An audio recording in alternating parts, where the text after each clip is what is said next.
সকল বিদ্যার্থীকে শিক্ষামূলক চ্যানেলে আবারও স্বাগত। আজকের এই ভিডিওতে তোমাদের সামনে ত্রিপুরা ইউনিভার্সিটি BA থার্ড সেমিস্টারের হিস্ট্রি মেজরের 301 পেপারটা তুলে ধরছি। ভিডিওটি স্কিপ না করে পুরো মাত্রায় দেখবে। এই পেপারটিতে যে বিষয়গুলি থাকছে, rise of modern west mid 15th century to late 18th century, অর্থাৎ মধ্য পঞ্চদশ শতক থেকে অষ্টাদশ শতকের শেষ পর্যন্ত। তোমাদের যাদের যাদের নোটসের প্রয়োজন হবে তোমরা স্ক্রিনে দেওয়া নম্বরে যোগাযোগ করো। সবাই ভিডিওটিতে লাইক কমেন্ট শেয়ার করবে, আর যারা এখনও সাবস্ক্রাইব করেনি তারা সাবস্ক্রাইব করে পাশে থাকবে। এই পেপারটিতে যে বিষয়গুলি থাকছে, ফার্স্ট যে টপিকটা আছে crisis and decline of feudalism in western Europe, অর্থাৎ পশ্চিম ইউরোপে সামন্ততন্ত্রের সংকট ও অবক্ষয়ের কারণ।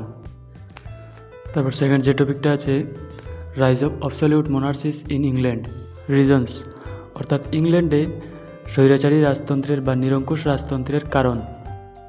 তারপর থার্ড যে টপিকটা আছে rise of absolute monarchies in France and Spain, অর্থাৎ ফ্রান্স এবং স্পেনে নিরঙ্কুশ রাজতন্ত্র বা স্বৈরাচারী রাজতন্ত্রের কারণ। তারপর ফোর্থ যে টপিকটা আছে 30 years war treaty of Westphalia causes and significances. এখান থেকে তোমাদের 30 বৎসরব্যাপী যুদ্ধের কারণ ও ফলাফল, তারপর ওয়েস্টফেলিয়া চুক্তির প্রভিশনস অ্যান্ড সিগনিফিকেন্সেস দেখতে হবে, অর্থাৎ ওয়েস্টফেলিয়া চুক্তির শর্তাবলী ও তাৎপর্য দেখতে হবে। এবারে দেখে নাও ইউনিট বি থেকে কী কী থাকছে।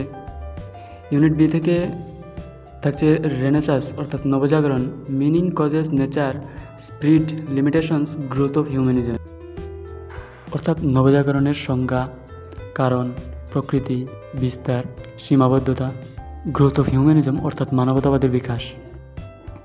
তবে এখান থেকে মোস্ট ইম্পর্ট্যান্ট হচ্ছে রেনেসাসের মিনিং, কজেস আর গ্রোথ অফ হিউম্যানিজম। তারপর সেকেন্ড যে টপিকটা আছে reformation, origin, course, varieties, significances, counter reformation. তবে এখান থেকে অরিজিন বা কজেস বা কারণ এবং সিগনিফিকেন্সেস এবং কাউন্টার রিফরমেশন বা প্রতিধর্ম সংস্কার আন্দোলনটা মোস্ট ইম্পর্ট্যান্ট। তারপর থার্ড যে টপিকটা আছে প্রিন্টিং রেভলিউশন, অর্থাৎ মুদ্রণ বিপ্লব বা ছাপাখানা। এখানে শুধু ইম্প্যাক্টটা দেওয়া আছে, তবে তোমাদেরকে কজেসটাও দেখতে হবে। তারপর ফোর্থ যে টপিকটা আছে জিওগ্রাফিক্যাল এক্সপ্লোরেশনস, অর্থাৎ ভৌগোলিক আবিষ্কার, motives and early voyages and beginning of colonialism with special reference to Spain and Portugals. এখানে অনলি স্পেন দিয়ে আসতে পারে 12 মার্কস, অনলি পর্তুগাল দিয়ে আসতে পারে 12 মার্কস, বা দুটি একসাথে আসতে পারে 12 মার্কস। আবার কোয়েশনটি এভাবে আসতে পারে what were the motives and early voyages of European countries, সাথে জিওগ্রাফিক্যাল এক্সপ্লোরেশনস অফ স্পেন বা পর্তুগাল দিয়ে দিতে পারে।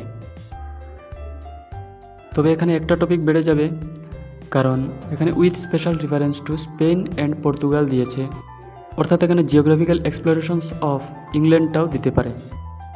তবে আমার মনে হয় প্রথম বছর এত টাফ করবে না, অনলি স্পেন অ্যান্ড পর্তুগালটা দেখলে হবে। এখানে ইউনিট সি থেকে কী কী থাকছে price revolution, causes, nature and impact, অর্থাৎ মূল্য বিপ্লবের কারণ, প্রকৃতি এবং ফলাফল। তারপর সেকেন্ড যে টপিকটা আছে ইন্ডাস্ট্রিয়াল রেভলিউশন ইন ইংল্যান্ড। এখানে শুধু ব্যাকগ্রাউন্ড অ্যান্ড ফিচার্স দিয়েছে, তবে তোমাদেরকে ইম্প্যাক্টটাও দেখতে হবে। তারপর থার্ড যে টপিকটা আছে challenge to colonialism, American war of independence, causes and significances. এখানে তোমাদের আমেরিকার স্বাধীনতা যুদ্ধের কারণ ও ফলাফল দেখতে হবে বা তাৎপর্য। পাশাপাশি তোমাদেরকে আমেরিকার স্বাধীনতা যুদ্ধে জর্জ ওয়াশিংটনের ভূমিকাটাও দেখতে হবে।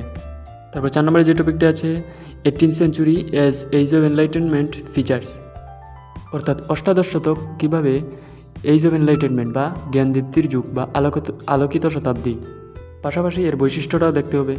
এবারে দেখে নাও ফোর্থ ইউনিট থেকে কী কী থাকছে।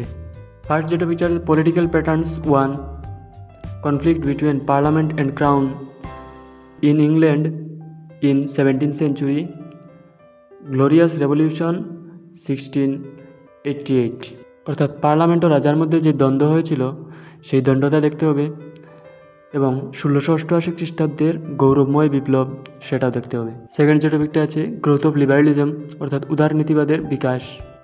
তারপর থার্ড যে টপিকটা আছে political patterns 2, royal absolutism in France, Louis 14th and his policies, অর্থাৎ রাজকীয় রাজতন্ত্র।